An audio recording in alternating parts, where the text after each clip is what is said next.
यीशु मसीह के नाम से सबको जय मसीह की। आज का वचन है उत्पत्ति के किताब उसका 13वां अध्याय 14, 15, 16 वचन।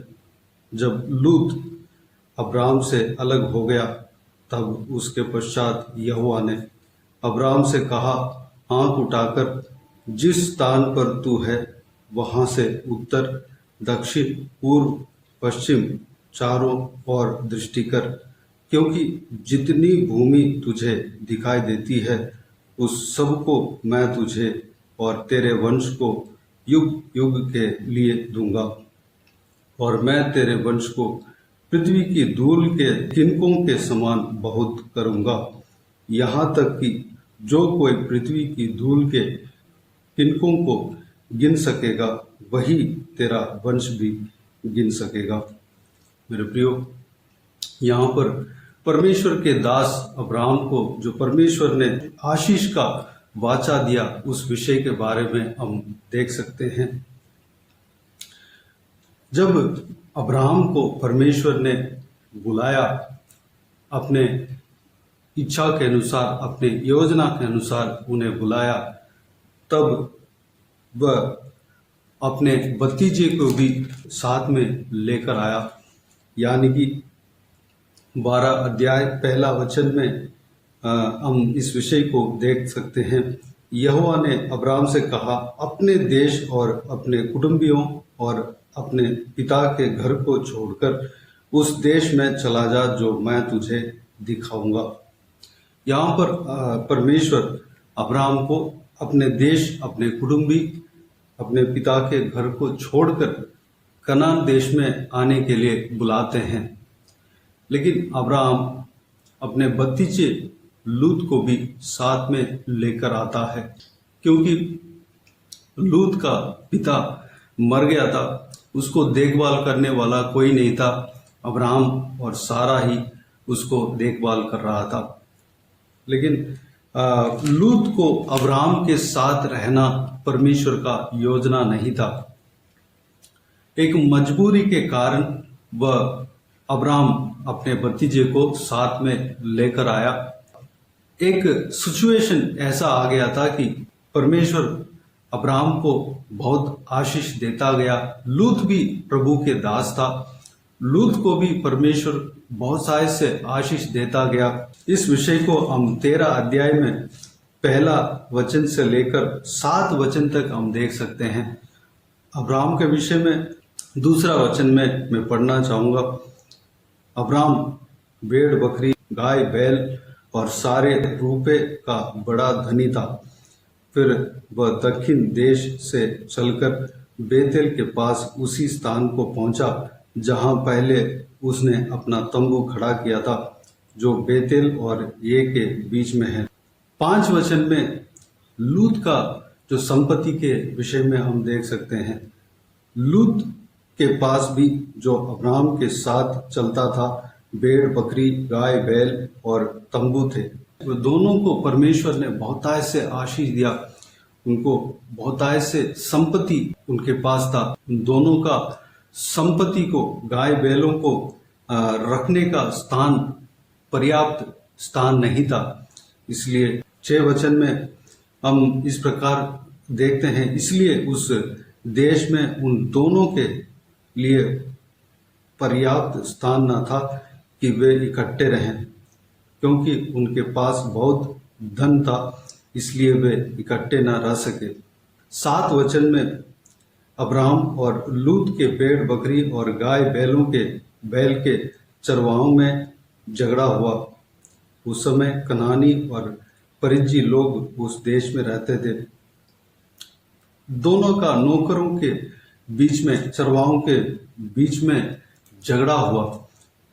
ये सब देखते हुए अब्राहम ने कहा अपने भांजे को, तू अलग हो जा, क्योंकि इतना संपत्ति रखने के लिए हमारे पास स्थान भी पर्याप्त नहीं है, और हमारे जो चरवाहे हैं वो भी आज आपस में झगड़ा कर रहे हैं। तो लूत अलग हो जाता है। जब लूत अलग हुआ उसके बाद परमेश्वर अब्राहम के सीमा को बढ़ाता है, अब्राहम को और बहुतायत से आशीष देने का वाचा देता है, संतान देने का वाचा देता है और पृथ्वी के धूल के किनकों के समान बढ़ाने का वाचा देता है। मेरे प्रियो, इस संभव से अब्राहम के जीवन में जो संभव हुआ, इस संभव से हम क्या सीख सकते हैं? हमें परमेश्वर ने बुलाया है। परमेश्वर के इच्छा में जो नहीं है वह उस चीज को हम साथ में लेकर चल रहे हैं। जब हमें उस चीज को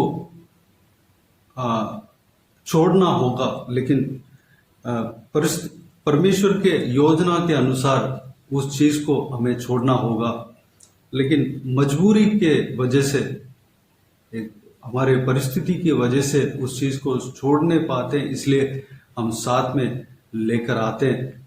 जब जो परमेश्वर के इच्छा में नहीं है उस चीज को हम अलग करते हैं, तब परमेश्वर हमें हमारा सीमा को बढ़ाता है। परमेश्वर के योजना जो हमारा जीवन में है उस योजना के रास्ते में और आगे बढ़ाता है। हमारा कदम आगे बढ़ेगा और हमें आगे परमेश्वर लेकर जाएगा, आशीष में आगे लेकर जाएगा। परमेश्वर का जो प्लान है उसमें हमें आगे लेकर जाएगा। जब हम परमेश्वर की इच्छा के अनुसार जब आगे बढ़ते रहते हैं तो फालतू चीजें हैं हमारे साथ में हैं जो परमेश्वर के योजना में नहीं है, बस सब कुछ हमारा जीवन से दूर होने लगेंगे, वो सब कुछ छूट जाएगा। जब छूटेगा तो हम आगे बढ़ेंगे। वो चीज हमारा आदत भी हो सकता है, हमारा दोस्ती यारी भी हो सकता है, हमारा कोई भी हो सकता है, कुछ भी हो सकता है परमेश्वर के इच्छा में जो नहीं है, या संपत्ति भी हो सकता है। जब हम परमेश्वर के बुलाहट के अनुसार जाने लगते हैं, उसको भी साथ में लेके जाने लगते हैं, तो परमेश्वर उस चीज से अलग करेगा। हमें खुद ही अलग करना पड़ेगा। एक वक्त आएगा हमें परमेश्वर के आत्मा, परमेश्वर के अगुवाई हमें अलग करने का मजबूर करेगा।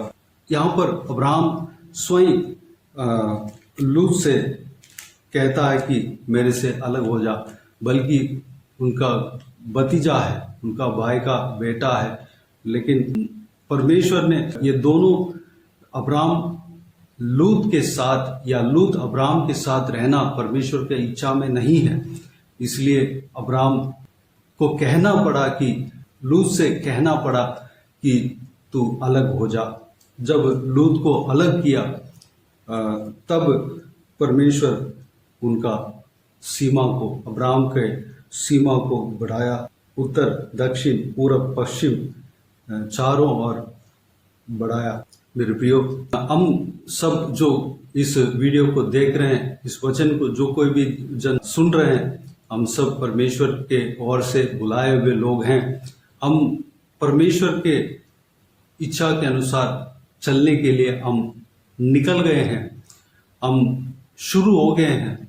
हम विश्वास के दौड़ हमारा जीवन में शुरू हो गया है।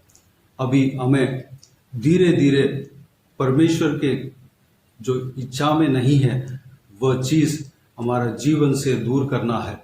चाहे वो आदत हो, चाहे वो कोई दोस्ती हो, गलत दोस्ती हो, चाहे कोई संपत्ति हो, कोई भी चीज हो, हमें उस चीज को धीरे धीरे दूर करना होगा।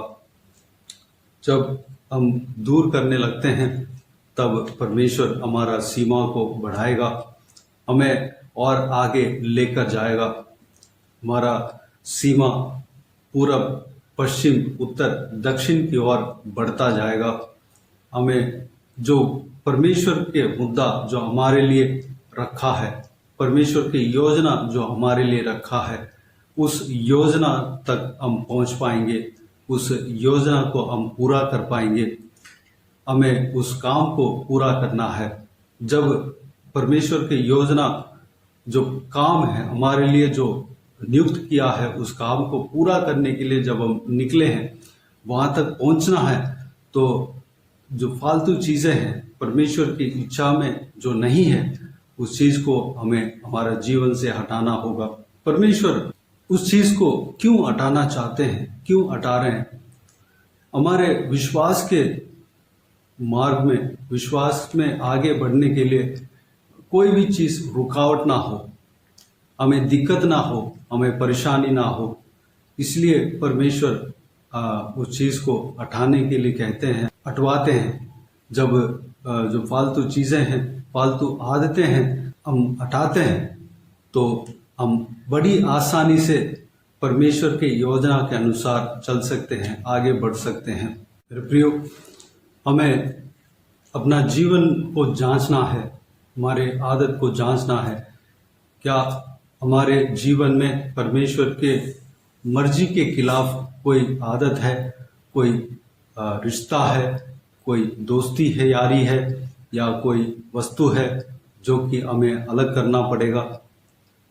वह आपको मालूम है, मुझे मालूम है, किस चीज को अलग करने से मैं विश्वास के जीवन में आगे बढ़ पाऊंगा।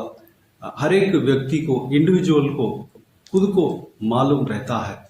उस चीज को जब हम छोड़ देते हैं, उस विषय को हम छोड़ देते हैं, उस विषय से हम दूर होते हैं या दूर करते हैं, तो परमेश्वर हमारा सीमा को बढ़ाता है। तो आइए मेरे प्रियो, परमेश्वर के बुलाहट के अनुसार चलने के लिए, जो चीज परमेश्वर के इच्छा में नहीं है, योजना में नहीं है, हमारा जीवन के लिए जो जरूरत नहीं है परमेश्वर की ओर से, उस चीज को हटाने के लिए हम अपने आप को परमेश्वर के हाथों में समर्पित करें। आइए हम प्रार्थना में जाएं। स्वर्गीय पिता, दयालु परमेश्वर, आपको धन्यवाद देता हूँ आज के इस बहुमूल्य वचन के लिए। आपको धन्यवाद देता हूँ परमेश्वर। अब्राहम का जीवन में जो संभव हुआ पिता, उस संभव से हमने परमेश्वर एक विषय को हमने सीखा है परमेश्वर पिता। अब्राहम के जो जीवन में आपने जो योजना रखा था, उस योजना में लूत नहीं था। परमेश्वर लूत को जब अब्राहम ने अलग किया, उसके बाद परमेश्वर आपने अब्राहम को बहुतायत से उन्हें आशीष दिया, उनका सीमा को बढ़ाया और आपकी योजना में आगे बढ़ाया परमेश्वर। पिताजी, हमारे जीवन में आपका योजना पूरा होना चाहिए परमेश्वर। हम आपके द्वारा हम चुने गए हैं पिता।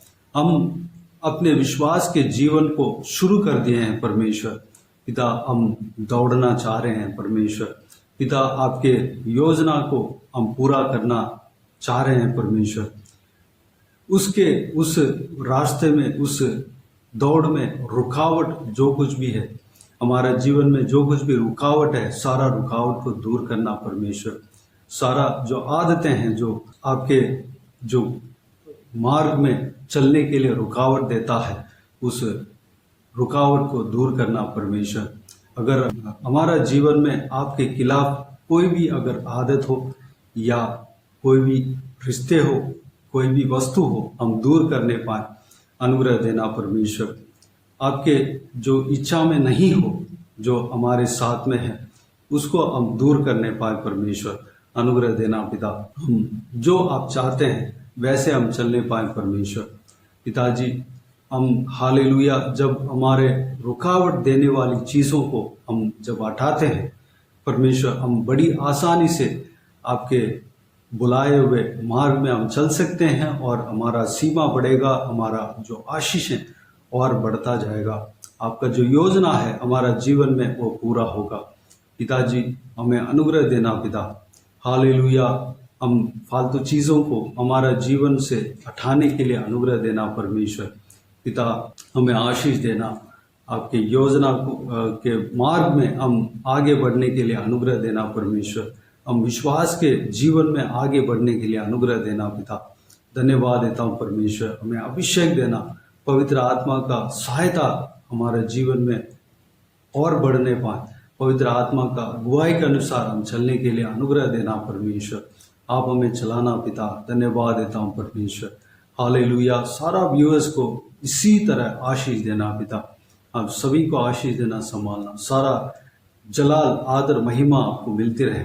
सारा दुआ प्रार्थना को प्रभु यीशु मसीह के नाम से मांगते हैं, सुन और ग्रहण कर। आमीन आमीन। प्रभु यीशु मसीह के नाम से प्रभु यीशु मसीह का आशीष और अनुग्रह हम सभी के ऊपर बने रहें। आमीन आमीन। मेरे प्रियो, इस चैनल को सब्सक्राइब करें और शेयर करें। अगर किसी को भी प्रार्थना का विषय हो तो डिस्क्रिप्शन में और स्क्रीन में दिए हुए नंबर पर कॉल करके प्रार्थना करा सकते हैं। हम आपके लिए प्रार्थना करेंगे। विशेष करके बुधवार और शनिवार को आपके व्हाट्सएप में वॉइस मैसेज के जरिए प्रार्थना करके भेज दिए जाएंगे। अगर नहीं भेज पाया तो हमें माफ करें।